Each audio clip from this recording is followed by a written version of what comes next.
شمس الدین ابو الخیر محمد بن محمد علی بن یوسف العمری المعروف ابن جزری آپ کے والد ماجد کا امانتدار تاجر تھے۔ عرصہ دراز تک آپ کا گلستان آرزو بہاروں سے ناآشنا رہا۔ حج بیت اللہ شریف کے موقع پر آب زمزم نوش کر کے آپ نے ولد صالح کی دعا مانگی، جس کی برکت سے اللہ تعالیٰ نے جامع الصفات، صالح و سعید اور باکمال فرزند عطا فرمایا۔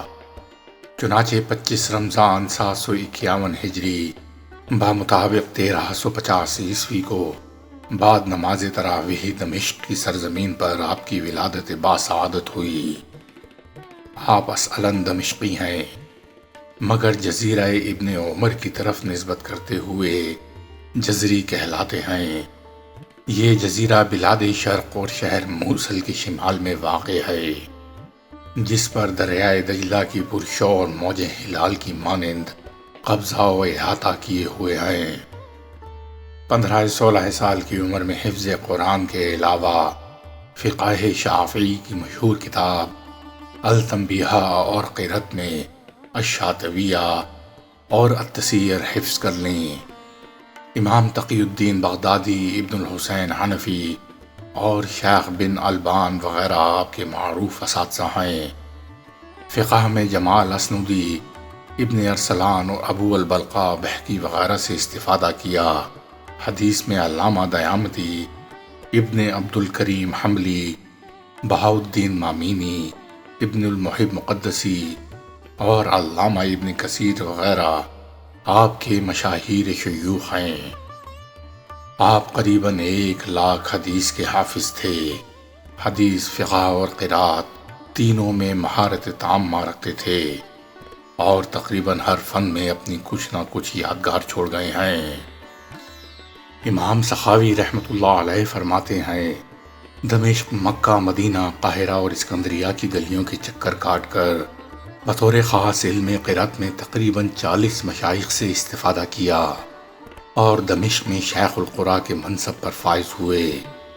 اس زمانے میں شام مملکت مصر کا ایک صوبہ تھا۔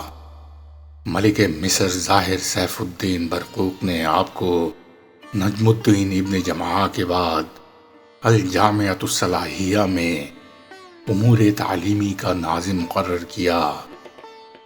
گورنر امیر التمش نے آپ کو شام کے عہدۂ قضاء پر مامور کیا، لیکن امور قضاء کے بعض اہم نکات کے متعلق آپ کو حکومت سے اختلاف ہوا۔ حاسدوں کی ریشہ دوانیوں کے باعث مرکزی حکومت نے ذرا سخت گیری کی اور آپ کے ساتھ کچھ ناروا سلوک کیا۔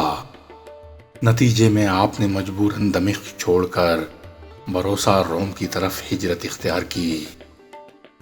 شاہ روم بایزید بن عثمان، جس نے علامہ جزری کا شہرہ پہلے ہی سن رکھا تھا، آپ سے بڑی تعظیم و تکریم سے پیش آیا اور بروسا میں مستقل قیام کی درخواست کی، جس کو آپ نے منظور فرمایا۔ تدریس و تالیف کا فیض جاری ہوا۔ قدردانان علوم و فنون نے آپ سے خوب استفادہ کیا۔ 805 ہجری میں تیمور لنگ نے سلطنت ترکی اور روم پر زبردست حملہ کیا، جس کے نتیجے میں یہ سلطنت تباہ و برباد ہو گئی اور سلطان بایزید نے تیمور کے ہاتھوں گرفتار ہو کر بے بسی کے عالم میں وفات پائی۔ امیر تیمور نے زر و جواہر کے علاوہ چیدہ ماہرین علوم و فنون کو بھی اپنے دارالسلطنت سمرقند میں بلوایا، جن میں علامہ ابن جزری بھی تھے۔ بڑے بڑے مقامی علماء نے آپ سے استفادے کو نعمت کبریٰ سمجھا۔ وجہ یہ تھی کہ آپ کی تصانیف پہلے ہی علماء کے ہاتھوں میں پہنچ چکی تھیں۔ تیمور کو آپ سے بہت عقیدت تھی۔ وہ کہا کرتا تھا کہ یہ صاحب مکاشفہ ہیں، جب چاہتے ہیں نبی اکرم صلی اللہ علیہ وآلہ وسلم کی زیارت سے مشرف ہوتے ہیں۔ 807 ہجری میں تیمور کا انتقال ہوا تو آپ خراسان، ہرات، یزد اور اصفہان سے ہوتے ہوئے 808 ہجری میں شیراز پہنچے۔ تیمور کا پوتا حاکم شیراز پیر محمد علامہ ابن جزری کا بڑا معتقد تھا۔ اس نے آپ کو شیراز میں قیام کرنے پر مجبور کیا اور آپ کو وہاں کا قاضی القضاء مقرر کر دیا۔ مدتوں بعد 827 ہجری میں آپ حج بیت اللہ کے لیے تشریف لے گئے۔ وہاں سے جب واپس قاہرہ پہنچے تو اہل علم کے ایک بڑے ہجوم نے آپ کا پرجوش خیر مقدم کیا۔ بطور برکت سب نے آپ سے چند آیات سنی اور اجازات حاصل کیں، جن میں شارح بخاری حافظ ابن حجر عسقلانی بھی شامل تھے۔ انہوں نے آپ سے دیگر دروس کے ساتھ مسند احمد اور مسند شافعی کا بھی درس لیا اور اجازت خاص سے نوازے گئے۔ پھر آپ وہاں سے شیراز تشریف لائے، جہاں پر ایک بہت بڑے مدرسہ دارالقرآن کی بنیاد رکھی۔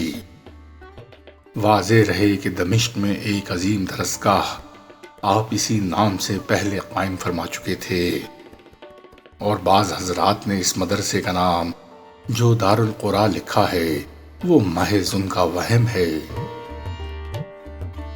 یوں تو ہر فن میں آپ کا طوطی بولتا تھا، مگر علم قرأت خاص آپ کی دلچسپی کا میدان تھا، اور سچ یہ ہے کہ میدان علم قرأت میں آپ کے دور سے لے کر آج تک کوئی آپ کا ہمسر و ثانی نہیں ہوا۔ علامہ جزری نے مختلف فنون پر قریباً 45 کتابیں تصنیف کیں، جن میں النشر فی قراءت، بدایہ الہدایہ فی علوم الحدیث والرؤیا، الدرہ، عقود العالی، التعریف بالمعلد الشریف، مقدمہ الجزریہ، الجمال فی اسماء الرجال، ذیل طبقات القراء، التمہید، الطیبہ، الحسن الحسین، التعزیہ فی شرائح مصابیح اور الزہر الفاحح مشہور ہیں۔ آپ نے شیراز میں کوئی 76 سال کی عمر میں 5 ربیع الاول 833 ہجری بمطابق 1449 عیسوی کو وفات پائی اور اپنے قائم کردہ مدرسہ دارالقرآن میں سپرد خاک ہوئے۔